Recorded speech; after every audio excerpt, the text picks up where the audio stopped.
In order to understand what we're talking about when we talk about human rights, it might be a good idea to just take a quick look at a sort of history. And this is just a history, quite a European one, because a lot of the academic reading that we did for this lesson really kind of concentrated on the European story, and there's very little reference to it in other places.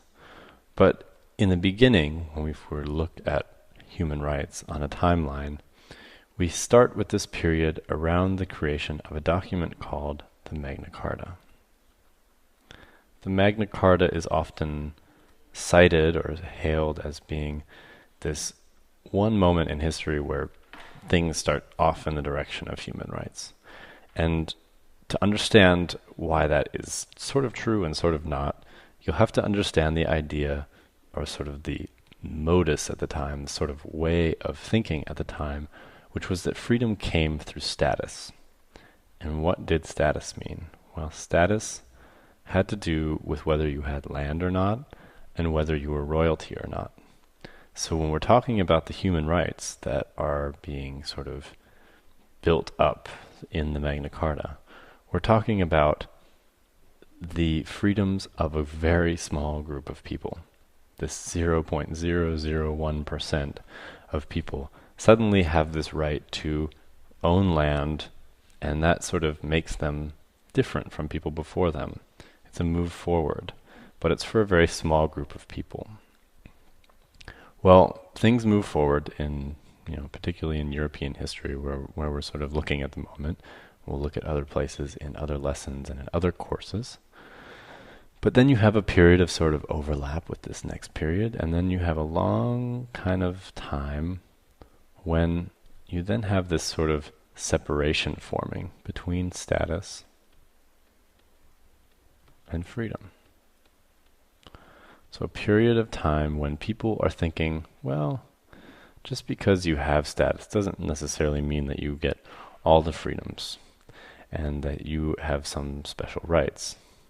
But you do have to remember that even in this moment, so while this whole thing is happening, you still have lots of feudalism, which just means that there are lots of people who are literally almost owned by some sort of overlord. And then you have people who are living in slavery, a large portion of the global population, who really were being directly owned, not even just indirectly, but really being directly owned by some sort of overlord.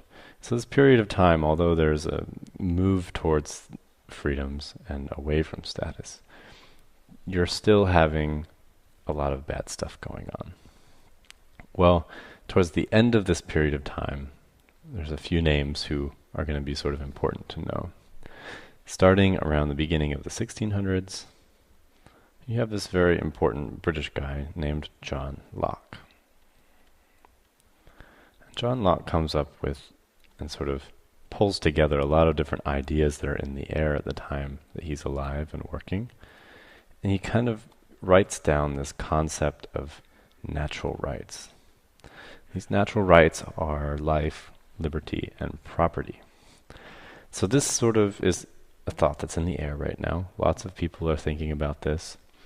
A couple years down the road, and really even at the beginning of this, you also have this intellectual movement called the Enlightenment. I'll let you read more about that on your own. The Enlightenment's a very interesting time. And then, still sort of right around this time, yet again, just a few more years down the road, you have the English Bill of Human Rights. Not of human rights, English Bill of Rights. We hadn't yet come up with the idea of human rights yet. At this point, we were just calling them rights. So the English Bill of Rights comes up, which is in part inspired by this sort of idea of natural rights that is forming, that John Locke has written about, that a lot of other people are talking and writing about as well. And all of this sort of is triggering what is then sort of the next stage in this development that we're seeing up here at the top, which is a movement towards something that we can call kind of a period of individual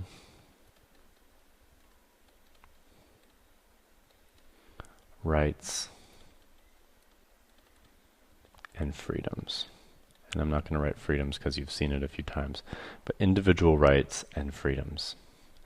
And this is a really important stage because this is when sort of some of this discoupling, this sort of separation of freedom and status becomes individualized, and it becomes seen as something for individual members of the society. And this is really kind of, I think, something that you can look at when you look at something like the American or French revolutions.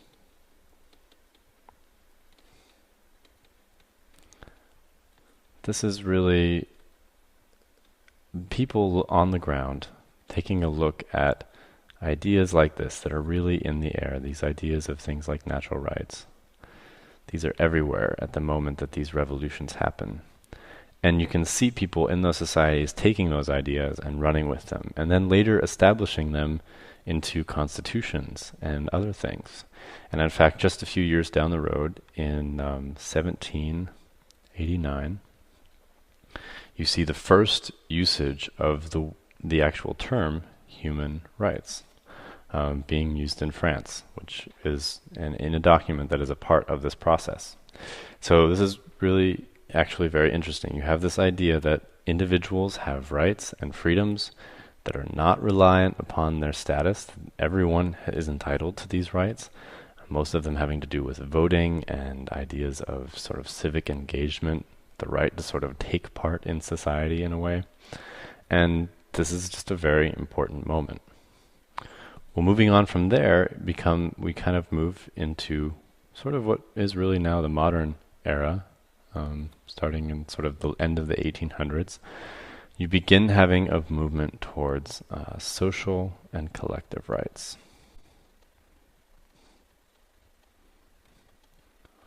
And these social and collective rights are also a very important driver behind this sort of more general trend, which is an internationalization.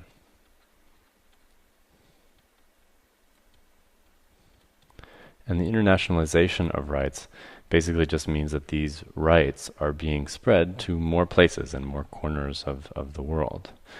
You can see an example of the internationalization of these rights in something like the Mexican Constitution, which is often seen as being a very sort of forward-thinking constitution, which was written in the sort of end of the 1800s, early 1900s, and displays a lot of these social and collective rights that are another step beyond individual rights and freedoms.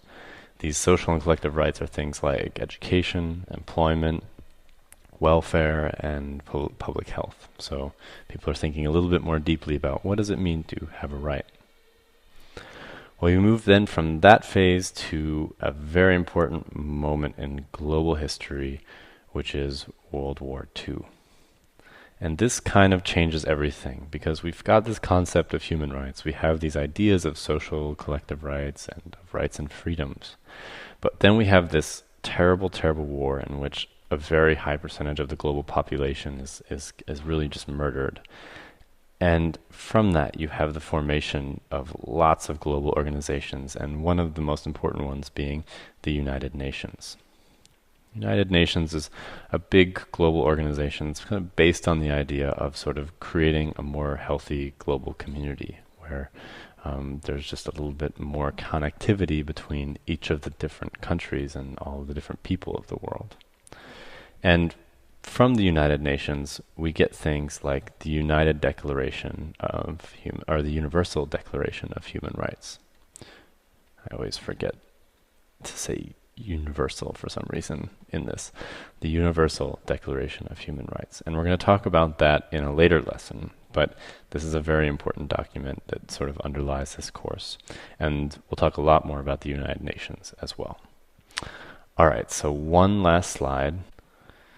Because if you were to take a look at that last slide, you might just walk away thinking that human rights in general are always on an upward trend. So that if you had 1200 over here, 1600 in the middle, 2000 here, and let's just imagine that up here we've got utopia, plus sign up here, down here we've got some other horrible reality that, maybe we started out over here, and then in general things just slowly get a little bit better over time, and that we're working our way towards that utopia that we all hope for. But the reality of human rights is that they are not permanent. Rights are not permanent. And they don't even really grow all that consistently. Because if you were to kind of smoosh it all together and sort of imagine that you had one indicator line or one way of tracking human rights, it might kind of look something like this. That human rights are constantly getting violated, and then things are getting better, and then getting violated again and getting better. And really you kind of slowly make your way upwards, and then you have really big setbacks, like right here, World War II, and then you kind of go back up. And it's in these moments, like the one that we had when we were murdering millions of people across the world in World War II, and even today, as there are still lots and lots of human rights violations, and we aren't even close to this utopia.